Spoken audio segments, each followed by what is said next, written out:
நெருப்பு இல்லைன்னா பூமி வெடிச்சு சிதறிடும். புரியுதா? காற்றை கண்ட்ரோல் பண்றது யாரு? காற்று பயங்கரமா காற்று வந்து என்ன சொல்றோம், இந்த பெரும் பெரும் நிலப்பரப்புல ஏதாவது பாதிப்பு உண்டு பண்ணுதா? உண்டு பண்ணாது.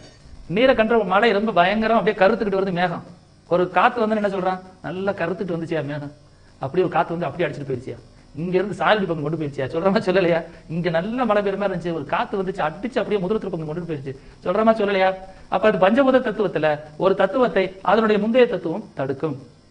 முந்தைய தத்துவம் தடுக்குதா? அப்ப தடுக்குன்னா என்ன சொல்றான்?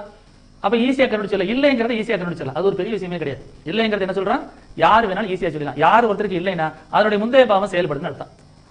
அப்படின்னா என்ன அர்த்தம்? ஒருத்தர் குழந்தை இல்லைன்னா 5ஆம் பாவம், குழந்தை இல்லைன்னா 5ஆம் பாவத்துக்கு முந்தைய பாவமாயே 4ஆம் பாவம் தொடர்பு கொண்டால் குழந்தை இல்ல. திருமணங்கிறது எந்த பாவம்? 7ஆம் பாவம். அப்ப யாருக்கு திருமணம் நடக்காது? 7ஆம் பாவத்துக்கு முந்தைய பாவமாயே 6ஆம் பாவம் யாருக்கு செயல்படுதோ அவருக்கு திருமணம் நடக்காது. விஷயம் புரியுதா உங்களுக்கு? இவ்வளவுதான். இது ஈஸியா படிச்சல எல்லாருமே, யாரை கேட்டாலும் சரிதான்.